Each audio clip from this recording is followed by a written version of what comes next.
kad šķiet, ka viss mūsu dzīvē brūk. Iespējams, tas tikai sakārtojas. Mūsu dzīvē pienāk brīži, kad šķiet, viss ir sabrucis.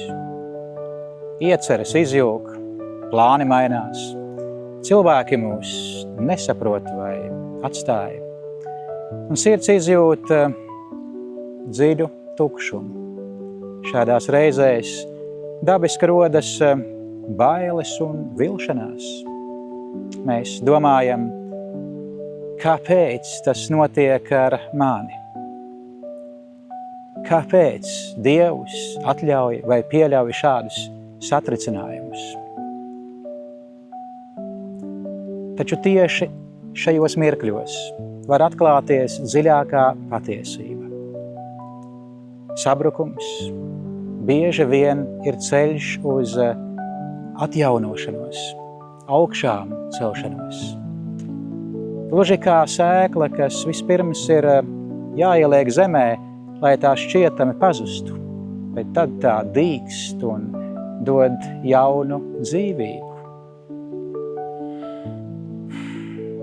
Dievs mūsu dzīvē reizēm atļauj vai pieļauj, lai brūk tas, kas nav stabils, kas balstīts tikai uz cilvēka spēkiem, bet nav sakņots viņā.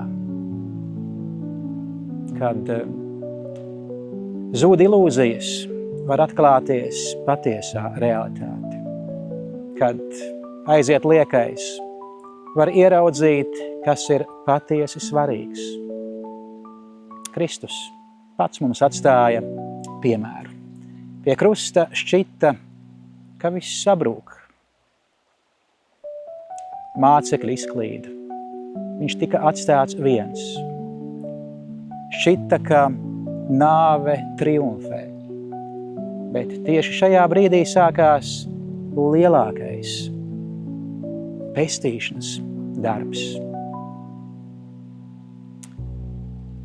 No krusta nāca cerība un augšām celšanās gaisma. Tāpēc, kad mums šķiet, ka dzīve brūk, iespējams, Dievs patiesībā mūs ved pie lielākas brīvības.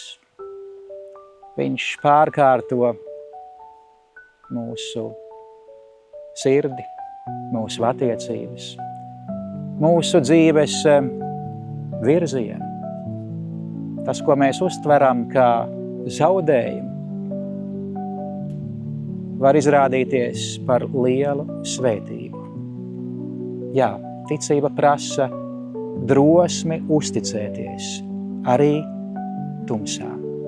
Tāpēc svarīgākais nav noturēt visu savās rokās, bet ļaut Dievam mūs vadīt.